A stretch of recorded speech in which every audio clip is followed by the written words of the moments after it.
Leadership నాయకత్వ లక్షణాలు మాకున్నాయి, కానీ నేను ఎప్పుడు కూడా రాజకీయం చేయాలనే ఒక ఉద్దేశం రాజకీయ నాయకుడికి కొంచెం వేరియేషన్ వ్యత్యాసం. సో మాకు మంచి లీడర్స్ లాగా ఉన్నాం. మా అధినాయకుడు పవన్ కళ్యాణ్ మాకు అందరూ మైండ్ సింక్ అయింది విషయాల్లో. కాకుంటే గతంలో నారాయణ రెడ్డికి నాకు కొన్ని సమస్యలు ఉన్నాయి కాబట్టి, గొడవలు ఉన్నాయి కాబట్టి పార్టీ పెద్దలు మనోహర్ లాంటి వాళ్ళు, కళ్యాణ్ లాంటి చెప్పి నచ్చ చేయడం జరిగింది. అది ఎంత జరిగింది, ఆ చదువు కూడా జరిగింది. కాకుంటే ఆ తర్వాత అందరూ ఇద్దరం బాగానే కలిసి నారాయణ రెడ్డి గారు నేను ఇద్దరం కలిసి బ్రహ్మాండంగా నడుస్తాము. ఆ ఇబ్బంది లేదు. Okay sir. Hello sir, thank you so much sir. ఈ బిజీ టైంలో కూడా మమ్మల్ని యాక్సెప్ట్ చేసినందుకు, ఇంటర్వ్యూ ఇస్తున్నందుకు చాలా చాలా థ్యాంక్స్ సార్. 15 years తీసుకున్నా, ఎన్ని గవర్నమెంట్స్ మారినా ఇర్రెస్పెక్టివ్ ఆఫ్ ద పార్టీస్, ఇక్కడ ఈ ఏరియా నుంచి ఒక కమ్యూనిటీ పీపుల్ వరకు మాత్రమే ఎమ్మెల్యేలు అవుతున్నారు. దానికి బలమైన కారణం మీరేమనుకుంటున్నారు? దానికి అట్లా ఏం లేదండి, ఇక్కడ వర్గతత్వం అంతేకాని మీరు అట్లా చూస్తే మా తాతయ్య గారు మరి కమ్యూనిటీ ప్రభావం వరకు మా తాతయ్య గారు రెండుసార్లు ఏరియాలో ఎమ్మెల్యే కాలేరు. మీరు అట్లా అనుకుంటే ఒక వర్గం అంటారు, రెడ్డి సమాజ వర్గం ఎక్కువ ఇక్కడ గ్రామాల్లో ఆధిపత్యం ఎక్కువ ఉంటుంది. ఆ రోజున కూడా మా తాతయ్య వెళ్ళినప్పుడు రెడ్డి సమాజ వర్గమే స్ట్రాంగ్ గా నిలబడి వాళ్ళు గెలిపించారు. అట్లాగే పూల సుబ్బయ్య గారు, మా మామయ్య గారు పూల సుబ్బయ్య గారు 3 times చేశారు. ఆయన్ను ఇక్కడున్న రెడ్డి సమాజ వర్గం ఆ రోజు గెలిపించింది. ఇక్కడ వ్యక్తిగతంగా పార్టీ పరమైన సిద్ధాంతాలే కానీ వర్గ భేదాలు కానీ మా ప్రాంత రెడ్లు వర్గతత్వమే తప్ప ఎక్కడ కూడా డివేట్ అయితే మంచి పనులకు ఖచ్చితంగా సహాయపడతారు. ఇక్కడ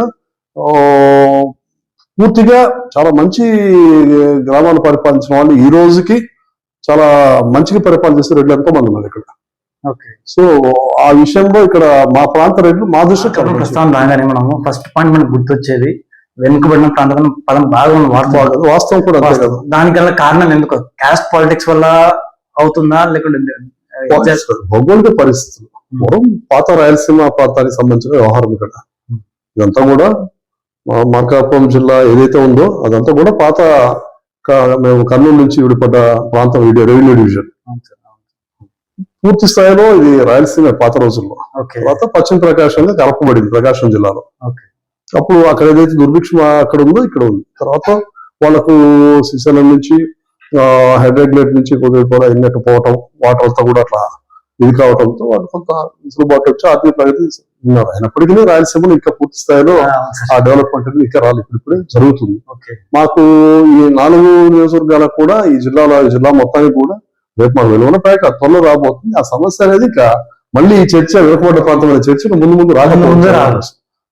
దట్టు పరిపాలన సౌలభ్యం కోసం కూడా జిల్లా వచ్చింది కాబట్టి ఇంకా త్వరలో అభివృద్ధి జరుగుతుందని భావిస్తాం.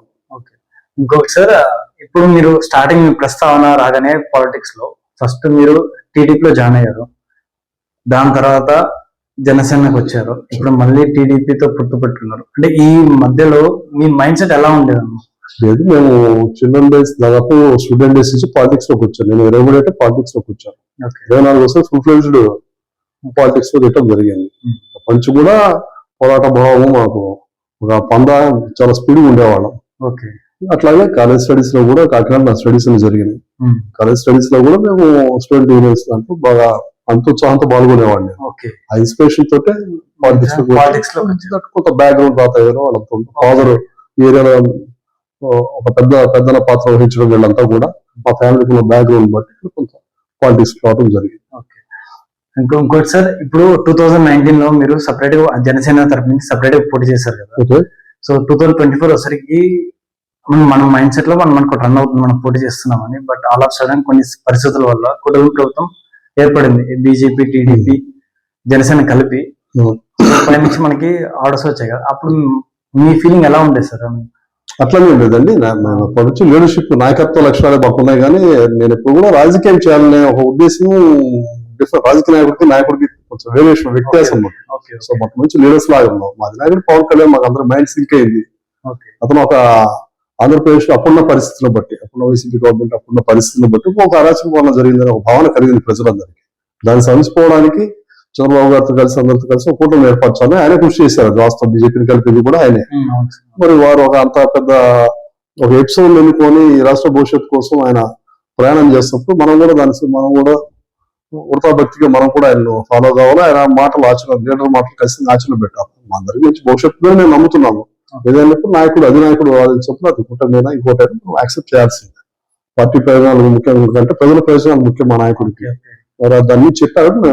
ఈజీగా మిగిలిన ఎవరు కూడా అంత బేస్ట్ చేయలేదు. కాకుంటే గతంలో నారాయణ రెడ్డికి నాకు కొన్ని సమస్యలు ఉన్నాయి కాబట్టి గొడవలు ఉన్నాయి కాబట్టి పార్టీ పెద్దలు మనోహర్ లాంటి వాళ్ళు, కళ్యాణ్ లాంటి వాళ్ళు చెప్పి నచ్చ చేయడం జరిగింది. అది ఎంత జరిగింది ఆ చదువు కూడా జరిగింది. కాకుంటే ఆ తర్వాత అందరూ ఇద్దరం బాగానే కలిసి నారాయణ రెడ్డి గారు నేను ఇద్దరం కలిసి బ్రహ్మాండంగా నడుస్తాము, ఆ ఇబ్బంది లేదు. ఓకే. ఇంకొకటి సార్, ఇప్పుడు ఇందాక మనం మాట్లాడుకున్నట్టు ఏదైనా మనకి పెద్ద విద్య కావాలనుకున్నా మనం మార్కాపురం దాటి ఒంగోలు అన్న, గుంటూరు అన్న, విజయవాడ, హైదరాబాద్ అన్న అట్లా వెళ్ళిపోవాల్సి వస్తుంది హైయర్ స్టడీస్ కోసం. సో అలాంటి పరిస్థితుల్లో మనకి పాత ప్రభుత్వం ఏం చేసిందంటే మెడికల్ కాలేజ్ అని చెప్పేసి మన దగ్గరలో అందుబాటులో ఉండాలని చెప్పి స్టార్ట్ చేశారు. సో ఆగిపోయింది, అర్థాంతంగా ఆగిపోయింది. సో ఇప్పుడు మన ప్రభుత్వము ఎంతవరకు ముందు తీసుకెళ్తుంది అని పీపీపీ మోడల్ అని చెప్పేసి అనౌన్స్ చేశారు కదా, అది దాని వల్ల ప్రజలకి మేలా లేకుంటే ఒకవేళ భారమైన పడే ఛాన్సెస్ ఏమో? దీంట్లో విజన్ ఉందండి. గవర్నమెంట్ సెక్టర్ లో అన్ని హాస్పిటల్స్ మధ్య కాలం గమనిస్తున్నాం, ఏదో ఒక లోపాలు ఇదో ఉంటుంది. దీంట్లో కూడా పీపీపీ మోడల్లో మీరు కూడా ఒకటి గమనించాలా, ఎట్టి పరిస్థితుల్లో ఈ యొక్క ప్రాజెక్ట్ ని 25 ఏళ్ల బాండింగ్ ఉంది. 25 ఏళ్ళ సేవకు వాళ్ళ అంగీకారం తెలుపుతూనే జరుగుతుంది. సో ఒక 10 ఏళ్ళు ఒక సంస్థ వచ్చి నడపడం అనేది చాలా గొప్ప విషయం. దానికి ఆ దిశగా ప్రయాణం చేస్తాం. అందుకని కాదు వేరే పారిశ్రామికలు క్యాపిటలిస్ట్ ఏమో మడిబడి ఎవరు రావట్లేదు మెడికల్ కాలేజ్, అది చూసి అడిగేస్తున్నారు గవర్నమెంట్ పెట్టి పాలసీ వల్ల. ప్రైవేట్ సెక్టారు గవర్నమెంట్ సెక్టర్ భాగస్వామి, ఇప్పటికైనా ప్రైవేట్ అండ్ పబ్లిక్ సెక్టర్ మంచిదని మేము అనుకుంటూ వెళ్ళిపోయాం. వాళ్ళు ఎంతో విజన్ తోటి ఆలోచించుంటారు. ఇది కూడా మనం రాజకీయం కోసం వైసీపీ వాళ్ళు యాగి చేయడం తప్పితే యాక్చువల్గా గవర్నమెంట్ సెక్టర్ అంటే మంచిది మేము కాదంటలేదు. కానప్పటికీ ఇప్పుడున్న పరిస్థితి, ఇప్పుడున్న మౌలిక సదుపాయాలు, ఇక్కడున్న ఈ ప్రాంతంలో పరిస్థితిని బట్టి మాకైతే ఇది మంచిది అనే ఒక అభిప్రాయం కలుగుతుంది. సో దానివల్ల ఏమో విజన్ ఉండాలి, దీంట్లో మెడికల్ నాలెడ్జ్ ఉండాలా, ఎట్లా చేయాలనే ఒక ఆలోచన ఉండాలా. ఇప్పటికే ఇక్కడ ఈ ప్రాంతానికి డాక్టర్స్ ఎవరు అంటే కాస్త ఇబ్బంది పడే పరిస్థితి. వాస్తవం ఫర్ ఎగ్జాంపుల్ ఇప్పుడు మన గవర్నమెంట్ సెక్టర్ డాక్టర్ల నుంచి మమ్మల్ని ట్రాన్స్ఫర్ అడిగే పరిస్థితి, బయటకు వెళ్ళిపోతుంది. ఆ పరిస్థితి నుంచి ఇప్పుడు జిల్లా హెడ్ క్వార్టర్ అయింది, ప్రైవేట్ భాగస్వామ్యం ఉంది. వాళ్ళు ఆ యొక్క ప్రాజెక్ట్ కరెక్ట్ నడపగలరు మా ఆశాభావం. ఇది ఎంతవరకు టీడీపీ కూటమి ప్రభుత్వం ఎంతవరకు ముందు సాగే ఛాన్సెస్ ఉన్నాయి, ఎంత త్వరగా అవుతుంది? అంటే మనం ఆశావాదం ఉండాలి ఎప్పుడు కూడా మనిషికి. ఈ కూటమి వల్ల, ఈ రాష్ట్ర ప్రభుత్వం వల్ల ఈ రాష్ట్రం అభివృద్ధి చెందుతుందని భావిస్తా ఉన్నాం అందరం. ఇది కూటమి ఉంటే బాగుంటుంది అనే ఆలోచన తప్ప కూటమి విడిపోవాలనే ఆలోచన అది మంచి, ఆ భావన మంచిది కాదు. చూద్దాం, అది ఎక్కడ జోడెద్దులా సాగుతూ ఉంది ఇప్పుడు దాకా పవన్ కళ్యాణ్, చంద్రబాబు గారి ప్రయాణం. మరి దాంట్లో ఇప్పుడు దాకా ఎటువంటి లోటుపాటు రాలేదు. కార్యకర్తలకు కొంత అసంతృప్తి ఉంటుంది, సహజం. అది ఆశించి పనిచేసే వాళ్ళు ఉంటారు, ఆశ లేకుండా పనిచేసే వాళ్ళు ఉంటారు. రాజకీయాల్లో రకరకాల వ్యక్తిత్వాలు ఉంటాయి. సో అవన్నీ బేర్ చేసుకుంటే ముందు రాష్ట్ర ప్రయోజనాలు ముఖ్యం కాబట్టి కొద్ది రోజులు కూటమి ప్రశాంతం నడవటమే మంచిది. ముందు రోజుల్లో కూడా ఒక ఐడియాలజీ ప్రకారం వెళ్ళటం మంచిది. విడిపోతే సాధించేది కూడా ఏం లేదు. సో వీటన్ని మధ్య మీకు కొంచెం పర్సనల్ ప్రెజర్స్ ఏమైనా ఉంటాయి కదా సార్? ఉంటాయి, కొంత కార్యకర్తల మధ్యన. ఎంతవరకు మీరు బయటికి రావడానికి? మాకు అనుభవం, సుదీర్ఘమైన అనుభవం ఉంది కాబట్టి మేము అవన్నీ రెక్టిఫై చేసుకుంటాం ఇక్కడ. ఓకే. పైదాకా ఇట్లాంటివన్నీ వెళ్లకుండా మిత్రుడు నారాయణ రెడ్డి అంతా కోఆర్డినేట్ చేసుకుని అవి కొన్ని చిన్న చిన్న పొరపచ్చులు వచ్చిన కార్యకర్తలు మా సర్దుబాటు చేసుకుంటాం. దాంట్లో ఎటువంటి అనుభవం ఉంది. ఇంకొకటి సార్, మెయిన్ దాదాపు దశాబ్దాల గురించి మన చెరుకట్ట రోడ్ అనేది మన రైల్వే స్టేషన్ ప్రధాన రోడ్. ఇంతకుముందు హైవే పడక ముందు ఒంగోలు వెళ్ళాలన్నా కూడా రైల్వే స్టేషన్ వెళ్ళాలని అదే రోడ్. సో గత 20 సంవత్సరాల నుంచి ఆ రోడ్ అలానే ఉంది. చిన్న చిన్న మరమ్మతులు చేస్తున్నారని కొత్త రోడ్ అనేది రావట్లేదు. లేదు, దాని మీద ప్రపోజల్ ఉంది.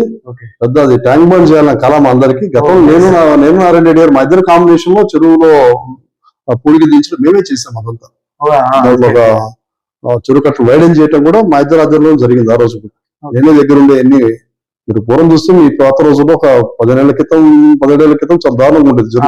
చిన్న రోడ్డు చిన్నగా ఉండేది, బస్సులు పడిపోవటం, చాలా సందర్భాలు ట్రాక్టర్లు పడిపోవడం జరిగింది. మేమే దాన్ని కంగనం కట్టుకున్నప్పుడు మా దగ్గర గవర్నమెంట్ లేకపోయినప్పటికీ నారాయణ రెడ్డి గారు నేను మా ఇద్దరు కాంబినేషన్ లో రోడ్డును వైడెన్ చేసాం. అప్పట్లో మట్టి అంతా చెరువులో ఉన్న మట్టి అంతా వైడెన్ చేసాం. సో మాకు ఆ దృక్పథం ఖచ్చితంగా ఉంది. మా కళ కూడా అది, దాని ట్యాంక్ బండ్ తయారు చేయాలని. దానికి ప్రాక్టికల్ ప్రపోజల్స్ పంపించాం. అతి త్వరలో చూస్తారు అది మీరు. అతి త్వరలో ఇది ట్యాంక్ బండ్ ఈ పీరియడ్ అయిపోయిన ఎమ్మెల్యే గారు కూడా నేను కూడా కంకణబద్దులేదు. మేము మా ఎన్ని కూడా అటు పోరాటం, జిల్లా పోరాట సమితి కానీ ఇది ఉన్నాను. మేము విభిన్న ధృవాలు అప్పుడప్పుడు మా దగ్గర పొరపాటు ఉన్నాయి. ఈ విషయాలు మేము అభివృద్ధి చేసేందులో ఇద్దరం ఏకమే పనిచేస్తాం. ప్రతి సందర్భం వాటర్ ప్రాబ్లం సార్. ఇప్పుడు మనకి ఎలా ఉంటుందంటే ఒక మధ్యతరగతి కుటుంబంలో బిలో మధ్యతరగతి అన్న మనకి ఇప్పుడు ప్రెసెంట్ వింటర్ కాబట్టి 2 days కి 1 day కి వాటర్ అనేది రిలీజ్ ఇది కామన్ ప్రాబ్లం అండి మన సెక్టార్ లో మొత్తం మీద మొత్తం నుంచి కరువు ప్రాంతం. దీనికోసమే వెలుగొండ ప్రాజెక్ట్ నుంచి ఇన్ ఫ్యూచర్ దృష్టిలో పెట్టుకుని పవన్ కళ్యాణ్ గారు ఒక అద్భుతమైన ప్రయోజనం చేశారు. ఇక్కడ జల్ జీవన్ మిషన్ ద్వారా అవును సార్ అవును సార్ అవును సార్ దాదాపు 1300 కోట్లు మన ప్రాంతాన్ని శాంక్షన్ చేశారు.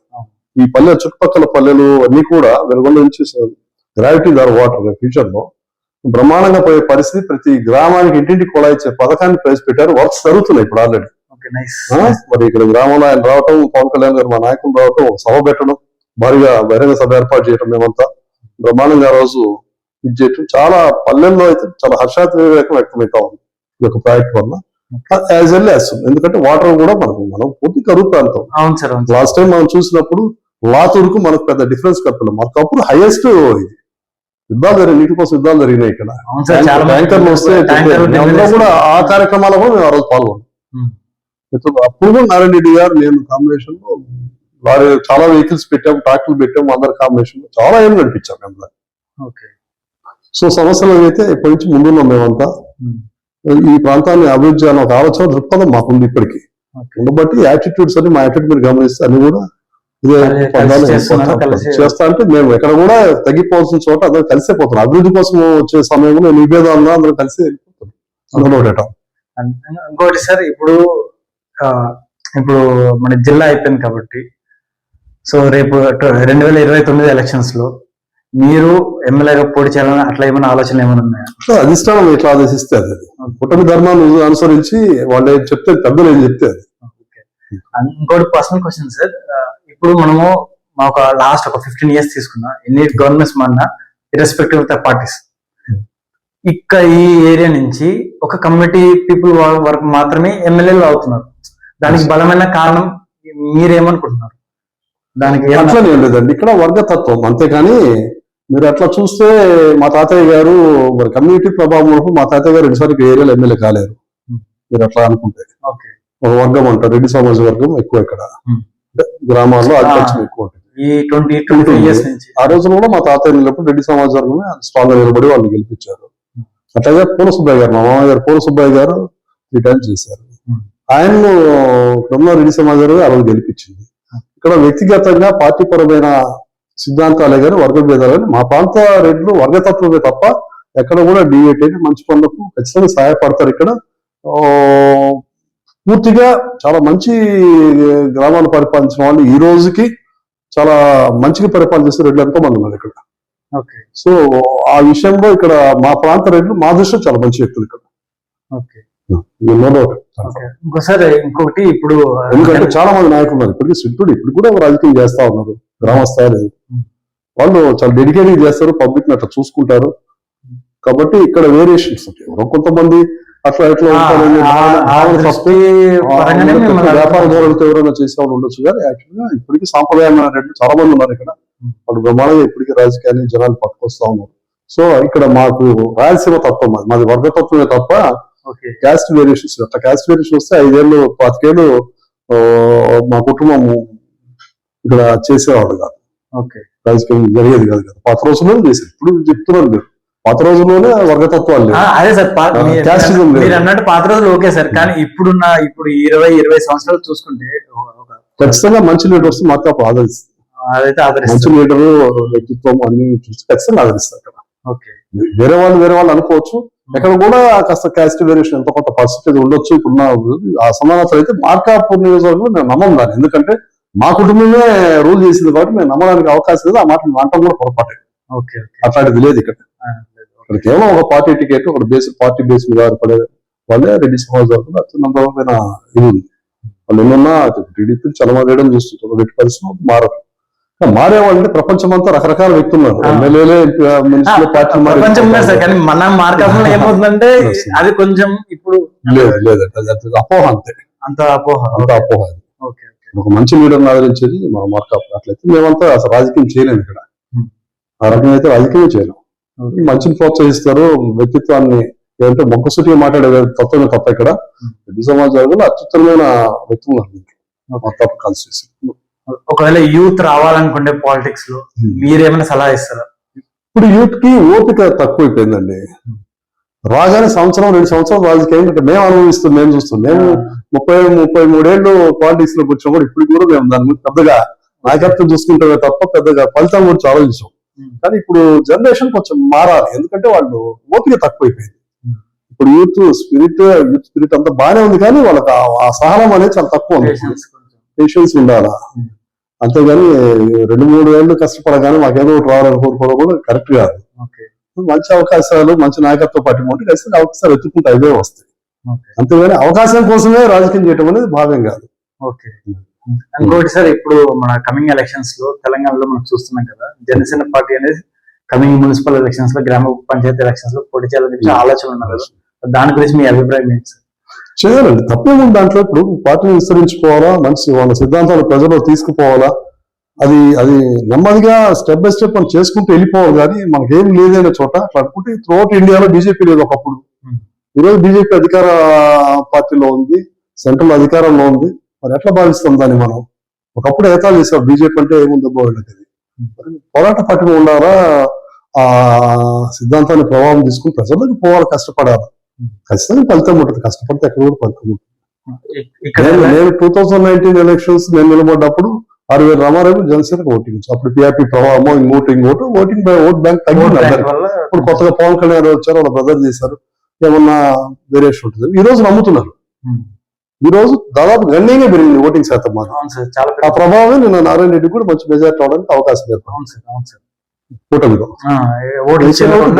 నో డౌట్ అయ్యాలి. ఇక్కడ మార్కాపురంలో పదనారెడ్డి ఎమ్మెల్యే దాంట్లో ప్రముఖ పాత్ర జనసేనది. ఇక్కడ మేమంతా కూడా హానెస్ట్ గా పనిచేసాం, బ్రహ్మాండంగా అందరం కూడా మోటివేట్ చేసి ఒక వ్యవస్థ నడిపించగలిగాం.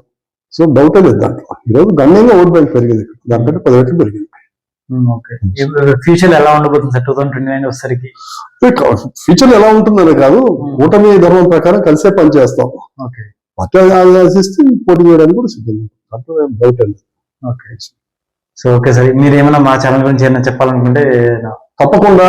మీ రియాలిటీ విత్ రామ్ వర్రా బ్రహ్మాండంగా మీరు ఫ్యూచర్ లో మంచిగా ఎదగాలని, మంచి కాన్సెప్ట్ తోటి మీరు మంచి ఇంటర్వ్యూ తీసుకోవాలని, అట్లాగే పబ్లిక్ కూడా నిజాయితీగా ఉండే కొన్ని విషయాలను కూడా మీరు చెప్పాలి. రియాలిటీ షోలకే పరిమితం కాకుండా ఇంకా ముందు వేరే వేరే సబ్జెక్ట్ కూడా తీసుకొని మీరు మంచిగా పబ్లిక్ ఎలా ఎవాల్యుయేట్ చేసుకుంటూ మీరు ముందుకు పోవాలని కోరుకుంటాం. Thank you so much sir.